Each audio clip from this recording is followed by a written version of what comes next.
बोलो विष्णु भगवान की जय। आज हम उत्पन्ना एकादशी व्रत कथा सुनेंगे। उत्पन्ना एकादशी का व्रत मार्गशीर्ष मास की कृष्ण पक्ष की एकादशी को रखा जाता है। इस दिन भगवान श्री कृष्ण की पूजा का विधान है। एकादशी का व्रत रखने वाले दशमी के दिन शाम को भोजन नहीं करते। एकादशी के दिन ब्रह्मवेला में भगवान श्री कृष्ण की पुष्प, जल, धूप, अक्षत से पूजा की जाती है। इस व्रत में केवल फलों का ही भोग लगाया जाता है। यह ब्रह्मा, विष्णु, महेश त्रिदेवों का संयुक्त अंश माना जाता है। यह अंश दत्तात्रेय के रूप में प्रकट हुआ था।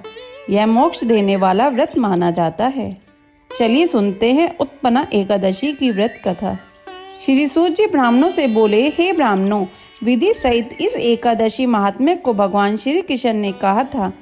प्रेमी जन ही इस व्रत की उत्पत्ति को प्रेम पूर्वक सुनते हैं और इस लोक में अनेकों सुखों को भोगकर अंत में विष्णु पद को प्राप्त करते हैं। श्री सूत जी बोले, हे ब्राह्मणों, सबसे प्रथम इस एकादशी महात्म्य को भगवान श्री कृष्ण ने अर्जुन से कहा था। उसी के अनुसार मैं आपसे कहता हूँ। अर्जुन ने कहा, हे जनार्दन, इस एकादशी व्रत का महात्म्य क्या है? इस व्रत के करने से क्या पुण्य मिलता है और इसकी विधि क्या है, सो आप मुझसे कहिए। ऐसा सुनकर श्री भगवान ने कहा, हे अर्जुन, सबसे पहले हेमंत ऋतु के मार्गशीर्ष महीने में कृष्ण पक्ष की एकादशी का व्रत करना चाहिए। दशमी की शाम को दातुन करना चाहिए और रात को भोजन नहीं करना चाहिए। एकादशी को सुबह संकल्प नियम के अनुसार कार्य करना चाहिए। दोपहर में संकल्प पूर्वक नदी, सरोवर, बावड़ी, कुआं आदि में से किसी में से स्नान करना चाहिए। स्नान करने से पहले शरीर पर मिट्टी का चंदन लगाना चाहिए। व्रत करने वाले को स्नान करने के पश्चात पापी, चोर, पाखंडी, दूसरे की बुराई करने वाला, पर स्त्री गमन करने वाला, दुराचारी, दूसरे के धन को चुराने वाला, मंदिरों में चोरी करने वाला, इन सब मनुष्यों से बात नहीं करनी चाहिए। यदि अनजाने में इनसे बात हो जाए तो इस पाप को दूर करने के लिए सूर्य नारायण के दर्शन करने चाहिए। स्नान के बाद धूप, दीवित, नैवेद्य से भगवान का पूजन करना चाहिए। रात को दीपदान करना चाहिए। यह सत्कर्म भक्ति पूर्वक करने चाहिए। उस रात को नींद को त्याग कर भजन, सत्संग आदि कर्मों में व्यतीत करना चाहिए। उस दिन श्रद्धा पूर्वक ब्राह्मणों को दक्षिणा देनी चाहिए और अपनी गलतियों की क्षमा मांगनी चाहिए। धार्मिक जनों को शुक्ल पक्ष और कृष्ण पक्ष की दोनों एकादशियों को एक सा समझना चाहिए। उनमें भेद मानना उचित नहीं है। ऊपर लिखी विधि के अनुसार जो मनुष्य एकादशी का व्रत करते हैं उनको शंको द्वार तीर्थ में स्नान एवं दर्शन करने से जो पुण्य मिलता है वह एकादशी व्रत के पुण्य के 16 भाग के बराबर भी नहीं है। व्यतीत योग में, संक्रांति में तथा चंद्र सूर्य ग्रहण में दान देने से और कुरुक्षेत्र में स्नान करने से जो पुण्य प्राप्त होता है वही पुण्य मनुष्य को एकादशी का व्रत करने से मिलता है। अश्वमेध यज्ञ करने से जो पुण्य प्राप्त होता है उससे 100 गुना पुण्य एकादशी का उपवास करने से मिलता है। 1000 तपस्वियों को 60 वर्ष तक भोजन कराने से जो फल मिलता है वह फल इस एकादशी का व्रत करने से प्राप्त होता है। जो पुण्य वेद पाठी ब्राह्मण को 1000 गोदान करने से मिलता है उससे 10 गुना अधिक पुण्य एकादशी का व्रत करने से मिलता है। 10 शेष ब्राह्मणों को भोजन कराने से जो पुण्य मिलता है वह एकादशी के पुण्य के 10वें भाग के बराबर होता है। 10 उत्तम ब्राह्मणों को भोजन कराने से जो पुण्य मिलता है उतना ही पुण्य एक ब्रह्मचारी को भोजन कराने से होता है। इस पुण्य से 1000 गुना पुण्य कन्या और भूमिदान करने से प्राप्त होता है। कन्या और भूमिदान के पुण्य से 10 गुना पुण्य, विद्यादान से 10 गुना पुण्य, भूखे को भोजन देने से होता है। अन्न दान के बराबर संसार में कोई दूसरा पुण्य नहीं है। इस दान में स्वर्गीय पितृ तृप्त हो जाते हैं। इस दान का महात्म्य देवता भी वर्णन नहीं कर सकते। निर्जल व्रत करने का आधा फल एक बार भोजन करने के बराबर होता है। उपरोक्त कोई सा एक व्रत जरूर करना चाहिए। एकादशी का व्रत करने पर ही यज्ञ, दान, तप आदि मिलते हैं, अन्यथा नहीं। अतः एकादशी का व्रत अवश्य ही करना चाहिए। इस व्रत में शंख से जल नहीं पीना चाहिए। मछली, सूअर तथा अन्न एकादशी के व्रत में वर्जित है। एकादशी व्रत का फल 1000 यज्ञों से भी अधिक है। ऐसा सुनकर अर्जुन ने कहा, हे भगवान, आपने इस एकादशी के पुण्य को अनेक तीर्थों के पुण्य से श्रेष्ठ तथा पवित्र क्यों बतलाया है? सो सब कहिए। भगवान बोले, हे अर्जुन, सतयुग में एक महाभयंकर मुर नाम का दैत्य था। उस मुर दैत्य से सभी देवता अत्यंत भयभीत रहते थे।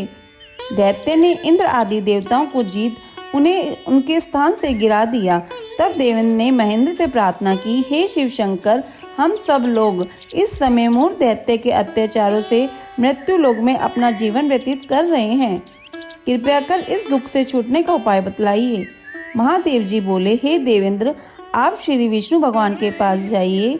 इंद्र तथा अन्य देवता क्षीर सागर, जहाँ तक कि भगवान विष्णु शेष शैया पर शयन कर रहे थे और देवता सहित इंद्र ने उनकी इस प्रकार स्तुति की, हे देवताओं के देवता और देवताओं के देवताओं द्वारा स्तुति करने योग्य आपको बारंबार प्रणाम है। हे दैत्यों के संहारक, हे मधुसूदन, आप हमारी रक्षा करें। हे जगन्नाथ, समस्त देव दैत्यों से भयभीत होकर आपकी शरण में आए हैं।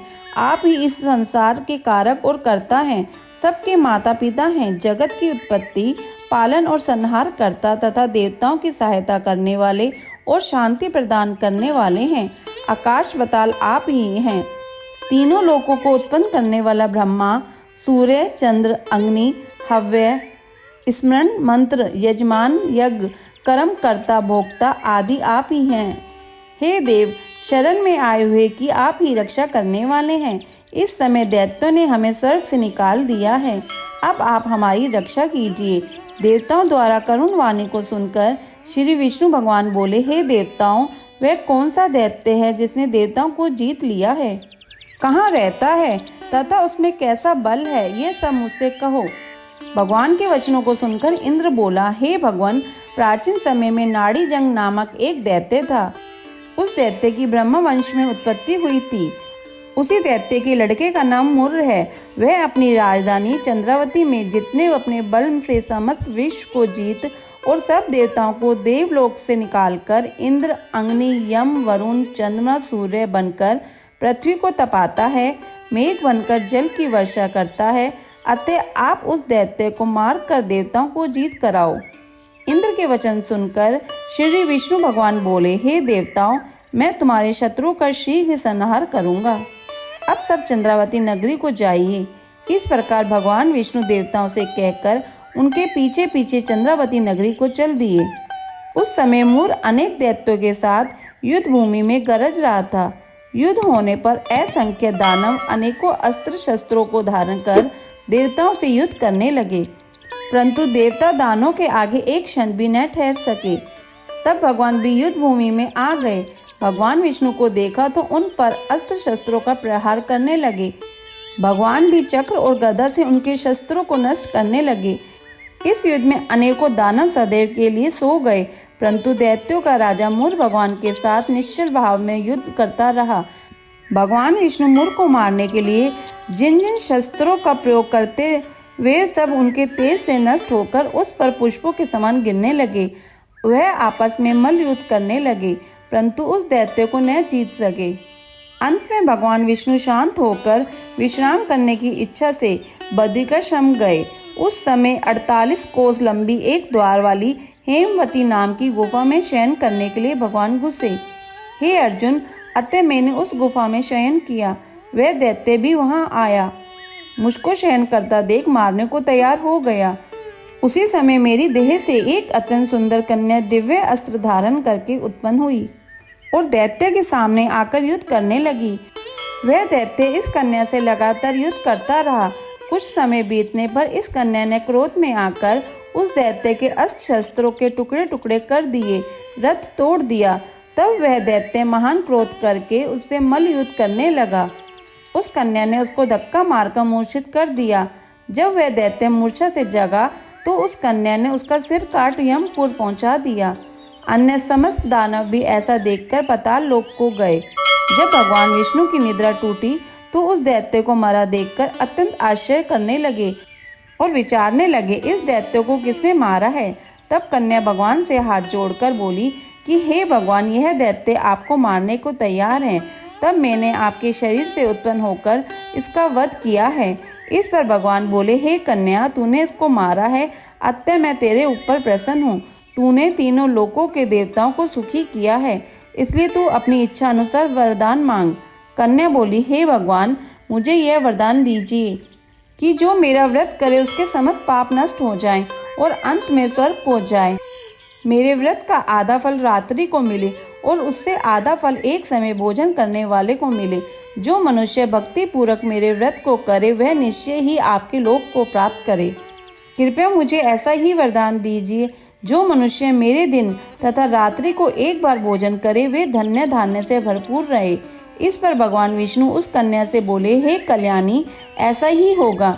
मेरे और तेरे भक्त एक ही होंगे और अंत में संसार प्रसिद्ध को प्राप्त होकर मेरे लोक को प्राप्त करेंगे।